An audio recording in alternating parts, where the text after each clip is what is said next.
ചേട്ടന്റെ മുഖത്തൊരു മ്ലാനതാ? എന്തു പറയാൻ, മുമ്പിലെ കല്യാണി സിൽക്സ് വന്നതോടെ എന്റെ കച്ചവടം പൂട്ടി. നീ തന്നെ പറ ടിൻഡു, എന്താപ്പ ചെയ്യ? ഒരൊറ്റ പണിയേ ഉള്ളു ചേട്ടാ, ചേട്ടന്റെ കടയുടെ പേര് മാറ്റാ. പേര് മാറ്റാനോ? ഒരു രക്ഷയില്ല. എന്റെ അച്ഛനിട്ട പേരാ ഡ്രീം എന്നത്. ചേട്ടന് പറ്റിയ പേര് തന്നെ. അതെന്താ? കച്ചവടം ഒന്നും ഇല്ലല്ലോ, ഫുൾ ടൈം ഡ്രീം ചെയ്യലല്ലേ. എന്താപ്പ ചെയ്യ? ചേട്ടൻ എന്തായാലും കടയുടെ പേരൊന്ന് മാറ്റേണ്ടി വരും. എന്നാ പ്രശ്നമൊക്കെ തീരുവോ? അത് ഗ്യാരണ്ടിയാ. കല്യാണി സിൽക്സിന്റെ കസ്റ്റമേഴ്സ് മുഴുവൻ ഇവിടെ ഉണ്ടാവും. ചേടാ, അതെങ്ങനെ? ഇപ്പൊ ചേട്ടന്റെ കടയുടെ പേരെന്താ? ഡ്രീം. അതൊന്ന് മലയാളത്തിലാക്കിയാ മതി. അപ്പോ സ്വപ്നമെന്നോ? അത് തന്നെ. കല്യാണി സിൽക്സിന്റെ പരസ്യം കണ്ടിട്ട് എല്ലാരും ഇങ്ങോട്ട് തന്നെ വരും. അതെങ്ങനെ? അങ്ങോട്ടൊന്ന് നോക്ക്.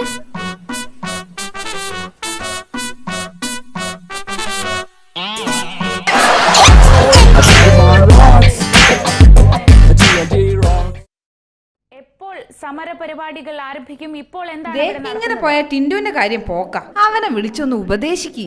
എപ്പ നോക്കിയാലും ടിവിന്റെ മുന്നിലാ. അതിന് ഞാനില്ലേ ഇവിടെ. നിങ്ങൾ ഓഫാക്കിയാ പിന്നെ അവന്റെ നായാട്ടാ. ആഹാ, ഏത് നേരം നോക്കിയാലും ഗുസ്തിയും കണ്ടിരിക്കും. ടിൻഡു ഇങ്ങോട്ട് വാ. അമ്മ പറഞ്ഞു നീ ഏതു നേരം TV കാണലാണെന്ന്. ശരിയാണോ? ഏയ്, ഞാനോ? ആ സമയത്ത് നിനക്ക് വല്ല GK പുസ്തകം എടുത്ത് വായിച്ചൂടെ? എനിക്ക് നല്ല GK-യാ. എന്നാ ഞാനൊന്ന് ടെസ്റ്റ് ചെയ്യട്ടെ. Okay, shoot. ആരാ എവറസ്റ്റിനെ കീഴടക്കിയത്? പറ. അണ്ടർടേക്കർ.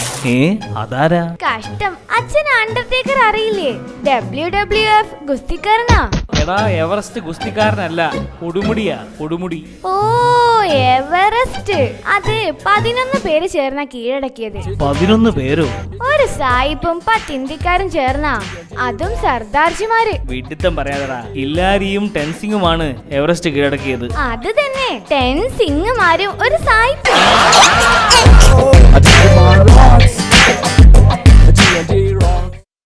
എന്താ ദീപു, മുഖത്തൊരു സന്തോഷം? ഞാനൊരു സ്വപ്നം കണ്ടു. അത് നല്ലതാ, എപ്പോഴും സ്വപ്നം കാണാൻ നമ്മുടെ അബ്ദുൽ കലാം പറഞ്ഞിട്ടുണ്ട്. അതുകൊണ്ടാവും എല്ലാ പീരീഡും നീ കിടന്നുറങ്ങുന്നത്. അല്ല, എന്ത് സ്വപ്നമാ നീ കണ്ടത്? അതൊക്കെ ഉണ്ട് മോനെ, ഞാൻ സ്വപ്നത്തിൽ കണ്ടത് മിക്കതും നടന്നിട്ടുണ്ടടാ. ഓഹോ, നീ കഴിഞ്ഞ പരീക്ഷയ്ക്ക് എല്ലാത്തിനും പൊട്ടുമെന്ന് ഞാൻ സ്വപ്നം കണ്ടതാ. ഫലിച്ചില്ലേ? ആ കാര്യം എനിക്ക് സ്വപ്നം കാണാതെ തന്നെ അറിയാം. ഞാൻ ഇന്നലെ രാജാവായിട്ട് വാഴുന്നതാ സ്വപ്നം കണ്ടത്, അതും പുലർച്ചയ്ക്ക്. അതിനെന്താ? എടാ, പുലർച്ചയ്ക്ക് കണ്ട സ്വപ്നം ഫലിക്കുമെന്നാ. നീ രാജാവോ? പോരാത്തതിന് ഞാൻ അന്നദാനവും കൊടുക്കുന്നുണ്ടായിരുന്നു. അതെ, ശരി, ഇപ്പം കാര്യം പിടികിട്ടി. എന്തു കാര്യം? തലപ്പാവ് വെച്ചിട്ടല്ല നീ നിന്നെ കണ്ടത്? അതെ. പിന്നെ അന്നദാനവും നടത്തിയല്ലേ? സംഗതി പിടികിട്ടി. എന്ത്? ഇന്ത്യൻ കോഫി ഹൗസിലേക്ക് ഒഴിവുണ്ടെന്ന് പത്രത്തിൽ കണ്ടപ്പോ ഇത്രയും വിചാരിച്ചില്ല.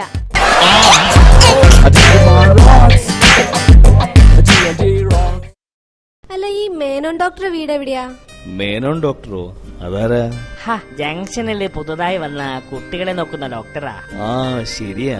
ജംഗ്ഷനില് വടത്തോട്ട് തിരിഞ്ഞൊരു അമ്പലമുണ്ട്, അവിടെയാ. ഇവനെ കാണിക്കാനാണോ? അതെ, എന്റെ മോനാ, ഓമനക്കുട്ടൻ. ഒറ്റ മോനാ. മതിയിലോ? ഓമനക്കുട്ടനെ നല്ല ഓമനയാ. മോന്ത കണ്ടാ മതി. ഒരു ലക്ഷണം കെട്ട ചെക്കനല്ലേ? ഒരു കാട്ടുമാക്കാന്റെ മോന്ത അല്ലേ? ആരാ നിങ്ങൾ കാട്ടുമാക്കാൻ വിളിച്ചത്? ഞാനല്ല, ഇയാളാ നിങ്ങളെ മോനെ അങ്ങനെ വിളിച്ചേ. സാമദ്രോഹി. ആഹാ, അത്രയ്ക്കായോ? കള്ളക്കളവൻ. ഞാൻ മാനനഷ്ടത്തിന് കേസ് കൊടുക്കും. മോനെ, ഏതാ ഈ മേനോൻ ഡോക്ടർ വീട്? ദേ, ആ കാണുന്നതാ. ഏതാ കവലയിൽ നിൽക്കുന്ന ജുബക്കാരൻ കളവൻ? അത് റപ്പായിച്ചിട്ടനാ. അയാൾ എന്റെ മോനെ കാട്ടുമാക്കനെന്ന് വിളിച്ചു. ആഹാ, അത്രക്കായോ? കുട്ടികളെ ഇങ്ങനെയൊക്കെയാ വിളിക്കുന്നത്? കഷ്ടം തന്നെ. അയാളെ ഞാൻ വെറുതെ വിടില്ല. ആദ്യം ഞാനൊന്ന് ഡോക്ടറെ കാണിക്കട്ടെ, എന്നിട്ടാവാൻ ബാക്കി. ആന്റി ഒരു കാര്യം ചെയ്യ്, ഡോക്ടറെ കണ്ടുവരുന്നത് വരെ ഈ കുരങ്ങന്റെ കുട്ടിയെ എനിക്ക് കളിക്കാൻ തരുമോ? അല്ല, ഇതിന്റെ വാലെവിടെ?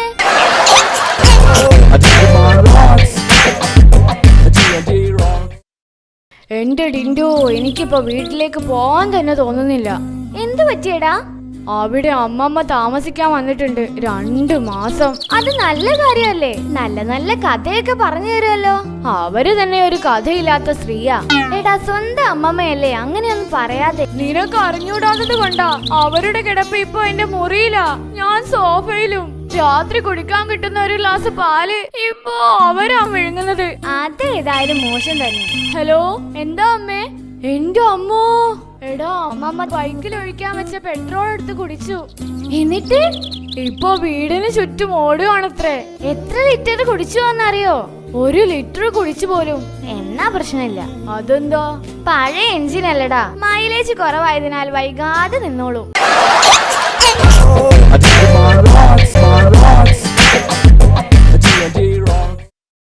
എന്നാലും ബ്രിട്ടീഷുകാരെ എത്രയോ നല്ല കാര്യങ്ങളൊക്കെയാ ചെയ്തിട്ട് പോയതല്ലേ. അങ്ങനെയൊന്നും പറയാതെ. എത്ര ബുദ്ധിമുട്ടിയാ ഗാന്ധിജിയും കൂട്ടുകാരും നമുക്കൊരു സ്വാതന്ത്ര്യം മേടിച്ചു തന്നെ. എന്തോന്ന് സ്വാതന്ത്ര്യം? അതിനുശേഷം കള രാഷ്ട്രീയക്കാര് നാട് മുഴുവൻ കട്ടുമുടിച്ചില്ലേ. അല്ല അങ്കിള് ബ്രിട്ടീഷുകാരുടെ സൈഡാണോ? അതല്ല, ബ്രിട്ടീഷുകാരല്ലേ ഇവിടെ റെയിൽവേ കൊണ്ടുവന്നത്. പിന്നെ ടെലിഫോണ്, ടെലിഗ്രാഫ്, എല്ലാ വികസനവും അവർ തന്നെ കൊണ്ടുവന്നതാ. അത് അവരുടെ ആവശ്യങ്ങൾ പെട്ടെന്ന് നടക്കാൻ വേണ്ടിയാ. നമ്മളോട് സ്നേഹം ഉണ്ടായിട്ടൊന്നും അല്ല. എന്തായാലും ബ്രിട്ടീഷുകാർ എന്നോട് വലിയൊരു ചതി കാണിച്ചു. അത് ഞാൻ പൊറുക്കത്തില്ല. ബ്രിട്ടീഷുകാർ നിന്നോട് എന്ത് കാണിച്ചെന്നാ?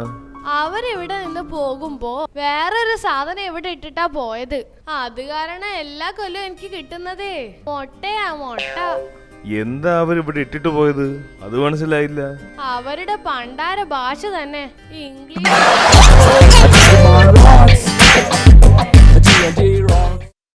അല്ല ശശി, വെക്കേഷൻ എവിടെയും പോയില്ലല്ലേ?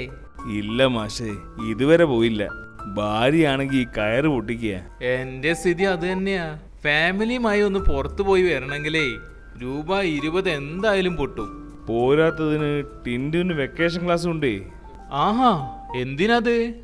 എന്താ അത്? കണക്ക് എളുപ്പമാക്കുന്ന ഒരു സംഗതിയില്ലേ, അക്കാ ബസ്സോ?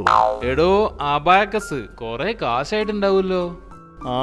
1200 രൂപ അഡ്മിഷൻ ഫീസ്, പിന്നെ മാസം തോറും 500 രൂപ കൊടുക്കണം. എന്തിനാടോ അതിനൊക്കെ പറഞ്ഞേക്കുന്നേ? അടുത്ത കൊല്ലം ഞാനാ ടിൻഡുവിന്റെ കണക്ക് മാഷ്. പിന്നെന്താ? അതാണ് എന്റെയും പേടി. കമ്പ്യൂട്ടറിന്റെ കാര്യം പറഞ്ഞപ്പോഴാ, ഈ ലോകത്തിലെ 1-ാം നമ്പർ കോടീശ്വരൻ കമ്പ്യൂട്ടറുമായി ബന്ധപ്പെട്ട ഏതൊരാളല്ലേ? Bill Gates. അതാണ് പുള്ളിയുടെ പേര്. ലോക പ്രശസ്തമായ വിൻഡോസ് പുള്ളിയാണ് നിർമ്മിച്ചത്. ആ വിൻഡോസ് ആണ് ലോകത്തിലാകമാനം ഉപയോഗിക്കുന്നത്. എനിക്ക് എന്തോ ഇത് കേട്ടിട്ട് പുള്ളിയോട് അത്ര മതിപ്പൊന്നും തോന്നുന്നില്ല കേട്ടോ. അതെന്താടാ? പുള്ളിയുടെ പേരെന്താ? Bill Gates. തറവാട് പേര് ഗേറ്റ്സ് എന്നാ. എന്നിട്ട് എന്തിനാ പുള്ളി ചെറിയ വിൻഡോസ് വിറ്റ് നടക്കുന്നേ? ഗേറ്റ്സ് ഉണ്ടാക്കി വിട്ടോട്ടെ.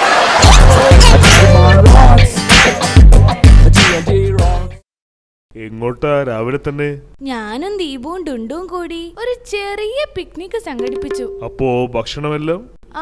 ദീപു കട്ട്ലറ്റ് കൊണ്ടുവരും, ഡുണ്ടു സമൂസയും, എന്റെ വക ജ്യൂസാ. ശരി, പോയി വാ. അയ്യോ, ഞാൻ ജ്യൂസ് എടുക്കാൻ മറന്നുപോയി. ഇതാ അവന്റെ പ്രശ്നം. പോയി എടുത്തോണ്ട് വാ. വേഗം പോയി വാ.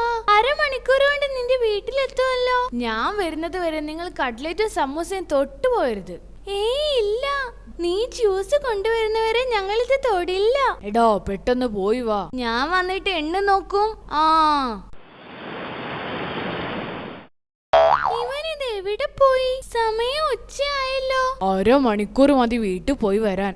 ഇവനെന്തോ ഇങ്ങനെ വൈകുന്നേ? ദൈവമേ, വയറ് കത്തുന്നു. എന്തൊരു വിശപ്പാ. ഇവൻ എവിടെ പോയി തൊലഞ്ഞു? ഇവൻ പോയിട്ടിപ്പോ 8 മണിക്കൂറായി. സന്ധ്യയാവാൻ പോണു. ഞാനിപ്പോ വിശന്ന് ചാവും. ഏതായാലും പിക്നിക് കൊളമായി. ഞാൻ എന്തായാലും സമൂസ എടുത്ത് തിന്നാൻ പോവാ. ഞാൻ കട്ട്ലറ്റും.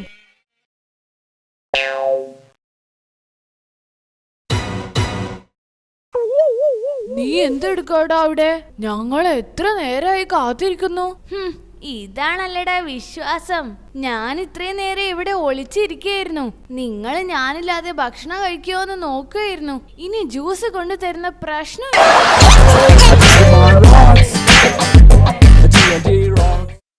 നീ അറിഞ്ഞോടാ, എന്റെ മകൻ ജോണിക്കുട്ടി ജപ്പാനിന്ന് വന്നു. ആണോ? കാണാൻ ഞാൻ വരുന്നുണ്ട്. മക്കളും ഉണ്ട്. ആണോ? എന്തൊക്കെയാ പേര്? നാക്കിമോട്ടോ, പിന്നെ യാക്കസാക്കി. നല്ല ഐശ്വര്യമുള്ള പേര് തന്നെ. അവന്റെ ഭാര്യ ജപ്പാൻകാരിയല്ലേടാ, അവളുടെ പേര് വാക്കസാക്കി എന്നാ. കാവസാക്കി എന്ന് കേട്ടിട്ടുണ്ട്. അതവന്റെ അളിയൻ. അത് ശരി, കൊള്ളാലോ. ഞാനും പോകുന്നുണ്ട് ജപ്പാനിലേക്ക്. ചേട്ടൻ പണ്ടേ ആള് ജപ്പാനല്ലേ? ഒന്ന് പോടാ, എന്നെ കാണാൻ കാത്തു നിൽക്കുകയാ ജപ്പാൻകാര്. 2 ദുരിതങ്ങൾ അവർ അതിജീവിച്ചതാ, മൂന്നാമതൊരെണ്ണം കൂടി വേണോ? അവന്റെ ഒരു തമാശ. നീ ഉദ്ദേശിച്ചത് ഹിരോഷിമയും നാഗസാക്കിയും അല്ലേ? അത് തന്നെ. എന്നാലും ഈ ജപ്പാൻകാരുടെ ഒരു കാര്യം എന്താണടാ? സാധാരണ നമ്മൾ മരിച്ചാൽ എന്താ ചെയ്യാ? കുഴിച്ചിടും, ചിലര് ദഹിപ്പിക്കും. ഓരോരോ ജാതിയില് ഓരോരോ രീതികള്. പക്ഷെ ജപ്പാൻകാര് മരിച്ചാൽ എങ്ങനെയാണെന്നറിയോ? എങ്ങനാടാ? അവരെ അന്തരീക്ഷത്തിലാ സംസ്കരിക്കുന്നത്.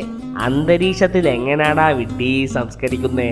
എന്റെ ചേട്ടാ, ഞാൻ ഇന്നലെ ഹിസ്റ്ററി ചാനൽ വെച്ചപ്പോ കേട്ടതാ. ഹിരോഷിമയിൽ മരിച്ച രക്തസാക്ഷികളുടെ മൃതദേഹങ്ങൾ ശോകമുഖമായ അന്തരീക്ഷത്തിൽ സംസ്കരിച്ചു.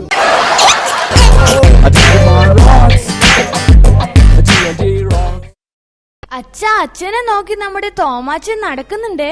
ദൈവമേ, കാലമാടൻ ലാൻഡ് ചെയ്തോ? ഇപ്പൊ ഒന്ന് കാണണം, കണ്ട പേടിയാവും. അവൻ പണ്ടേ അങ്ങനെയാ, കണ്ടാലൊരു ഗഡോൽക്കച്ചനാ. അച്ഛൻ എത്ര കാശ് കൊടുക്കാനുണ്ട്? വെറും 20,000 രൂപ. എന്നാലത് കൊടുത്തൂടെ? കയ്യില് വേണ്ടേ? നിനക്കറിയാലോ, അച്ഛന്റെ കയ്യില് 10 പൈസ ഇല്ല. അച്ഛനാണത്രേ അച്ഛൻ. ദൈവമേ, തോമാച്ചനല്ലേ വരുന്നത്? ആ ശശി, തരാനുള്ളത് ഓർമ്മയുണ്ടല്ലോ. അല്ല, നീ എനിക്ക് എത്ര തരാനുള്ളത്? 20,000 രൂപ. തോമാച്ച, സ്വൽപ്പം ടൈറ്റാ, പെട്ടെന്ന് ശരിയാക്കി തരാം. ഇത് പണ്ട് പപ്പു പറയുന്ന പോലെ ഇപ്പൊ ശരിയാക്കി തരാന്ന് പറഞ്ഞിട്ട് കാര്യമില്ല. എപ്പൊ ശരിയാക്കി തരും? ഫെബ്രുവരി ആവും. അയ്യടാ, ഫെബ്രുവരിക്ക് ഇനി 2 മാസം ഇല്ലേ? എനിക്ക് അടുത്ത ആഴ്ച കിട്ടണം. എങ്ങനെയും ജനുവരി വരെ. അപ്പോഴേക്ക് എന്തായാലും ശരിയാക്കി തരാം. ഒരു രക്ഷയില്ല, ഒരാഴ്ച പറ്റൂല തോമാച്ച. ശരി ശരി, ഞാനൊരു ഫേവർ ചെയ്യാം. വേറൊരു രക്ഷയുമില്ലേണ്ടാ. താനിപ്പോ 10,000 താ, ബാക്കി ഞാനങ്ങ് മറന്നേക്കാം, പോരെ? പക്ഷെ 10,000 എനിക്ക് ഇപ്പൊ കിട്ടണം. അപ്പോ ഒരു പകുതി ചേട്ടൻ മറന്നല്ലേ? അതെ. എന്നാലൊരു കാര്യം ചെയ്യാച്ചാ, അച്ഛനും ബാക്കി പകുതി 10,000 രൂപ അങ്ങ് മറന്നു കളാ. പ്രശ്നം സോൾവ് ആയല്ലോ.